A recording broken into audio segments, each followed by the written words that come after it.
Finally, adrenaline kicked in. My feet seemed to move on their own as I spun away from Julian and bolted back up the stairs. Panic rising, I tried to recall the way I had come, but the maze of empty corridors all blurred together.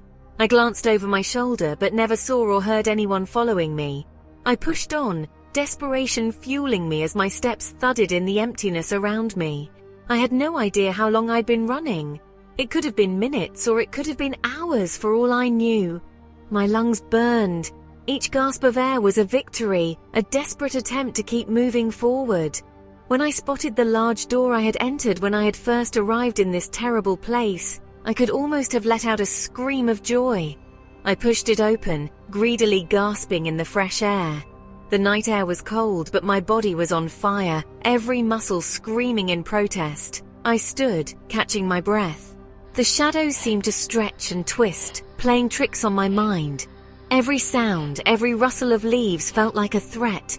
I didn't know where to go, what to do. Could I make it back into the city on foot? My heart hammered against my ribs, a frantic drumbeat urging me to keep going. What had I just seen? The image was seared into my mind, a haunting vision that refused to fade. My thoughts raced, trying to make sense of the chaos. My mind recoiled, refusing to process the image. Violet! A voice sliced through my terror, sharp and clear. It was a lifeline pulling me back from the edge of panic. Julian. Relief washed over me before I realized how misplaced it possibly was. Fear clung to me, a dark shadow that refused to let go. He stood by his car, a calm amidst my chaos. His eyes, usually sparkling with amusement, were dark with concern. Get in the car, Violet. His voice was firm, brooking no argument. I didn't argue. My legs felt like jelly, and the thought of running any further was unbearable. Every step felt like a monumental effort, my body on the verge of collapse. I stumbled towards him, each step heavy and uncertain. The ground seemed to shift beneath my feet. If he had wanted to harm me, he'd had plenty of opportunities to do so. He was at my side in an instant, holding my arm as he guided me forward. The car door opened and I collapsed into the seat, the adrenaline dissipating, replaced by a deep exhaustion. The leather seats of Julian's vintage Mustang were cool against my skin. My breath hitched in ragged gasps. I couldn't stop shaking.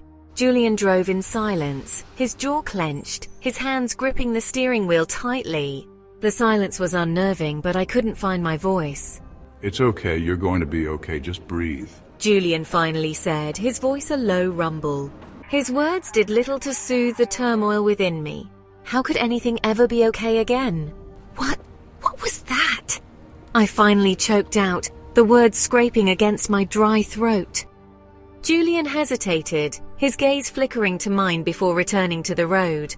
We'll talk about it at your place. I didn't even question how he knew where I lived, too busy trying to keep hold of my sanity. Just breathe, Violet, I've got you. My apartment, usually a haven, felt suffocating. The air was thick with unspoken words and the lingering scent of my fear. I paced the length of the small living room, my bare feet soundless against the worn hardwood floor. The familiar clutter stacks of books, overflowing plants, scattered makeup, seemed to mock my attempt to regain control. Julian leaned against the doorframe, his arms crossed, his expression unreadable. He hadn't pressed me, instead waiting until I was ready to speak. His silence was both comforting and infuriating. Tell me what you're thinking, Violet. His voice, when it finally came, was soft, coaxing. He moved towards me, his movements fluid and graceful like a panther stalking its prey. I should have cowered away from him. I should have screamed at him to leave, but I didn't. As stupid as it may have seemed, I was certain he wouldn't hurt me. The words tumbled out of me, a jumbled mess of fear and confusion. What was that place? What was that woman? What are you? I mean, she was... And then there were the fangs, and the blood. And she was drinking it! Julian listened patiently, his expression a mixture of concern and something else I couldn't quite place. Understanding. It wasn't what it looked like. I stared at him, ready to pull out my own hair. I knew what I had seen. It was him who had shown me, damn it! The man wasn't being hurt. He was a donor giving willingly. Donor? I echoed, the word a hollow whisper. A strange look crossed Julian's face, a mixture of amusement and something else, something darker. Someone who lets us feed with the hopes of one day becoming a vampire as well. Vampire. The word echoed in my mind, unbelievable and undefinable. What the fuck had I managed to get myself into now? Vampires are real. I scoffed, the word foreign on my tongue. It felt like a joke, a prank someone was playing on me. How could something so outlandish be true? It sounded absurd, ridiculous, a figment of fantasy novels and late-night horror movies. Stories meant to entertain, to scare, but never to be taken seriously. Julian sighed, running a hand through his dark hair. His expression was a mix of frustration and understanding, as if he had been through this conversation countless times before. I know it's a lot to process. His voice was laced with sympathy. He looked at me with eyes that seemed to hold centuries of secrets, waiting to be unveiled. But believe me, Violet, it's the truth. His tone was earnest, almost pleading, as if he needed me to understand, to accept this new reality. We've always been here, a hidden world parallel to yours, unseen and unknown. We blend in most of the time. We have our own gathering spots. Crimson is one of them. I own many more across the country. They are safe places, both for our kind and yours. I make sure everyone knows to behave.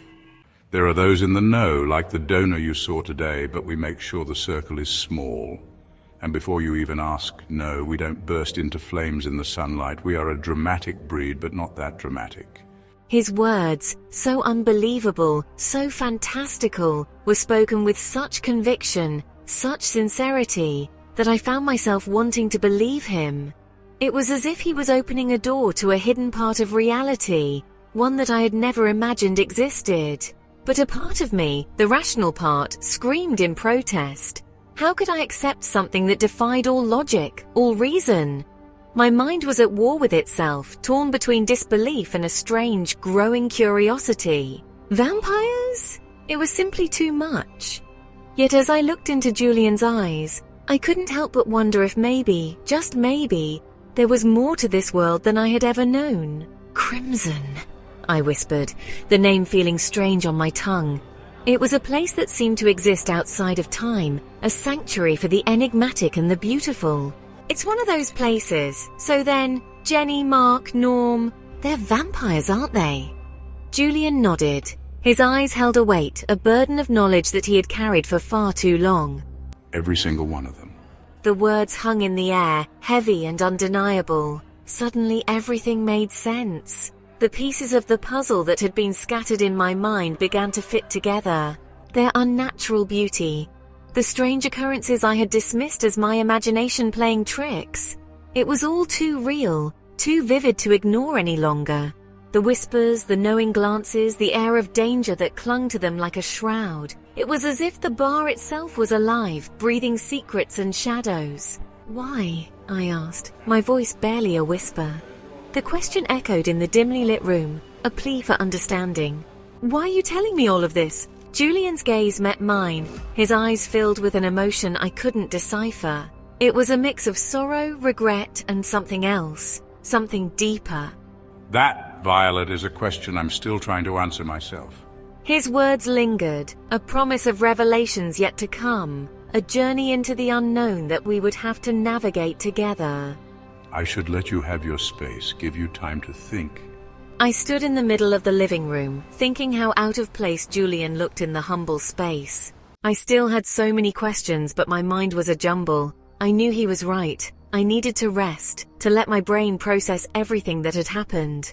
I simply nodded, not knowing what to say. Julian mirrored the gesture before wordlessly disappearing out the door. Letting out a sigh, I stumbled into my bedroom, worn out yet wired.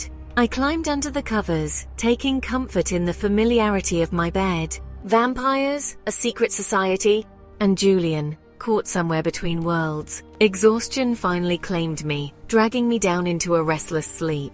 Dreams, vivid and disturbing, plagued my slumber. Images of blood and darkness, of fangs and whispers swirled in my mind. I woke to the smell of pancakes and coffee. Confused and weary, I scrambled out of bed, wondering if I was having a stroke and everything I'd seen had been some sort of weird fever dream. Julian sat at my small kitchen table, a plate of golden brown pancakes stacked before him. He looked annoyingly fresh and alert, a stark contrast to the turmoil raging within me. Hungry. There was a hint of amusement in his voice. Are you? I grumbled, running a hand through my sleep-tangled hair. Because this neck is closed for business, just in case you were getting some funny ideas. Julian chuckled, pushing a mug of coffee towards me. I sat down, tugging at the edge of the oversized t-shirt I used as a nightgown. His gaze was drawn to the gesture, and I could feel a flush rising in my cheeks. I hadn't been expecting company. This thing barely covered my ass. Don't worry. Nothing funny going on up here at the moment. He tapped on his temple, his tone light, yet there was a strange intensity in his eyes. A small smile tugged at the edge of his mouth, as if he was privy to a joke I was missing. He slid the plate of pancakes closer to me, and I hesitantly took a bite. I couldn't help the small moan that left my lips. These are heaven, I said. You cook? That seems like a little bit of a wasted talent, if you don't mind me saying so. I glanced up at Julian and was caught off guard by the way he was staring at me. He quickly cleared his throat and shrugged. You don't ride a bike every day, but you still know how, don't you? I nodded, swallowing another delicious bite. So, are you here to see how badly I'm freaking out? I asked. Julian grinned, amusement glinting in his eye. Something like that. If you're worrying about me spilling the beans, you can relax. I mean, who would believe me anyway? I'm in no hurry to end up in a padded cell. Julian laughed, the sound stirring something hidden inside me. I wanted to hear it again. That's good to know. But there's something else I wanted to talk to you about. I've answered your questions. I think it's time you answer some of mine.